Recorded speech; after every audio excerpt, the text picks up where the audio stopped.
jabatan yang akan dianalisis. Contoh jabatan yang saya ambil adalah jabatan pelaksana di Biro Organisasi Setda Provinsi Jawa Barat. Untuk mengisi nomor 1 hingga nomor 3, kita isi sesuai dengan SOTK instansi yang bersangkutan.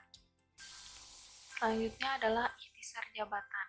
Ikhtisar jabatan ini diisi dengan penjabaran paling inti atau paling esensi dalam jabatan yang bersangkutan. Untuk jabatan pelaksana dapat kita lihat di Permen 441 tahun 2018 tentang nomenklatur jabatan pelaksana bagi pegawai negeri sipil di lingkungan instansi pemerintah. Kualifikasi jabatan terbagi menjadi 3, yaitu pendidikan formal, pendidikan dan pelatihan, pengalaman kerja. Pendidikan formal dan pendidikan pelatihan ini merupakan syarat minimal pendidikan maupun diklat yang harus dimiliki oleh pemangku jabatan.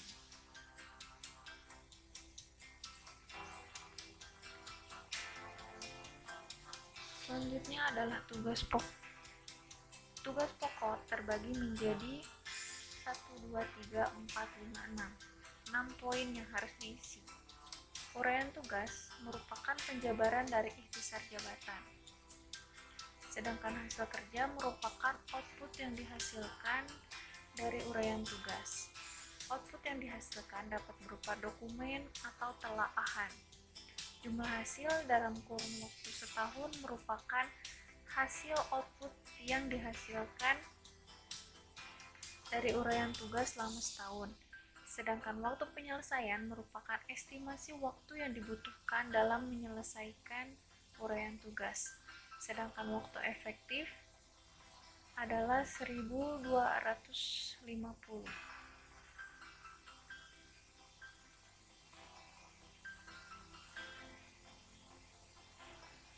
Sedangkan kebutuhan pegawai merupakan dapat kita cari dari jumlah hasil dikali waktu penyelesaian per waktu efektif. Untuk analisis jabatan memiliki 5 uraian kerja sebagai berikut. Setelah mengetahui kebutuhan pegawai di masing-masing uraian tugas, maka kita jumlahkan untuk mengetahui kebutuhan pegawai. Setelah kita jumlah, mendapatkan hasil 4,36. Dalam hal ini, jika lebih dari 0,5, maka dibulatkan ke atas. Sedangkan jika kurang dari 0,5, maka dibulatkan ke bawah. Di sini dapat kita lihat 4,36 merupakan angka yang kurang dari 0,5. Yang di belakang koma adalah kurang dari 0,5. Maka dari itu, hal ini dibulatkan ke bawah.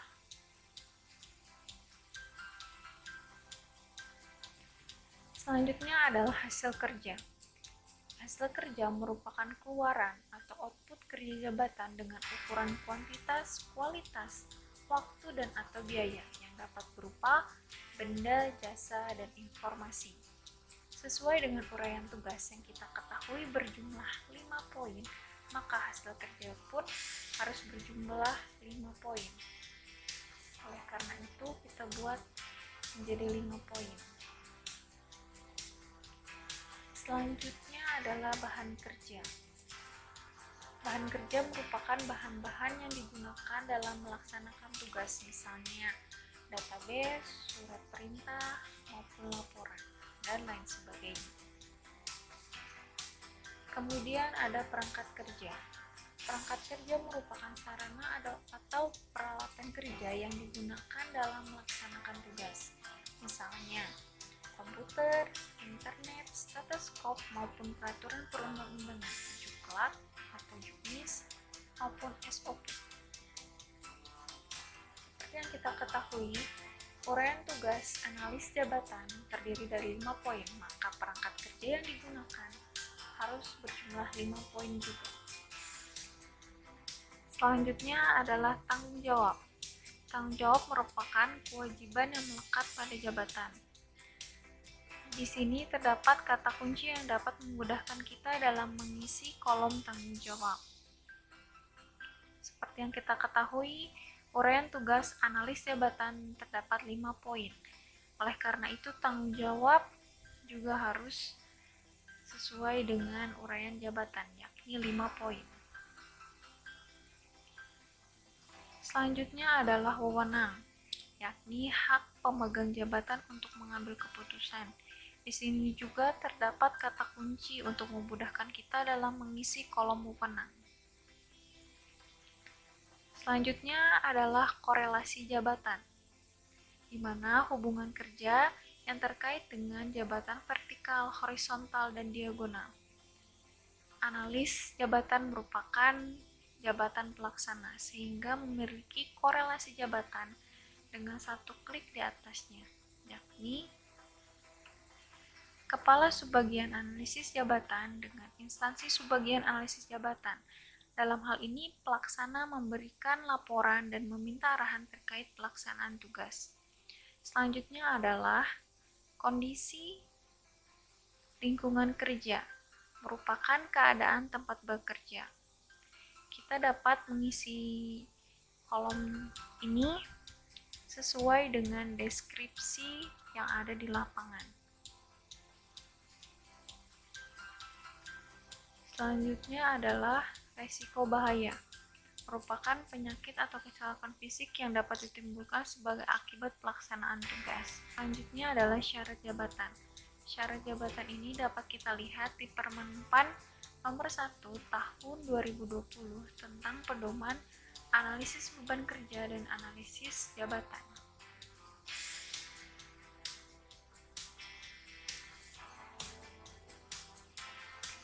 Selanjutnya adalah minat kerja. Minat kerja diisi sesuai dengan Permen PAN nomor 1 tahun 2020 tentang pedoman analisis jabatan dan analisis beban kerja.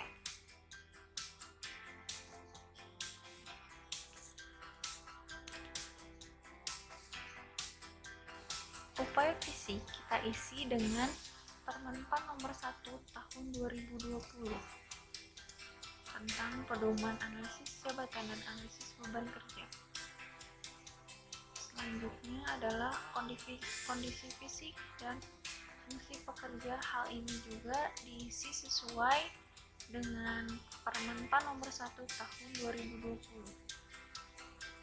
Dapat kita lihat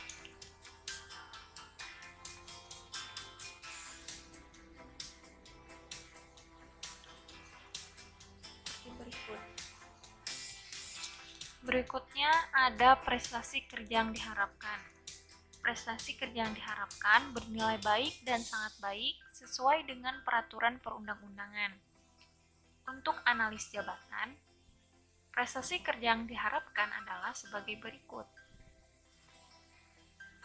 Hal ini disesuaikan dengan uraian tugas yang berjumlah 5. Oleh karena itu, kita mengisi prestasi kerja yang diharapkan juga 5.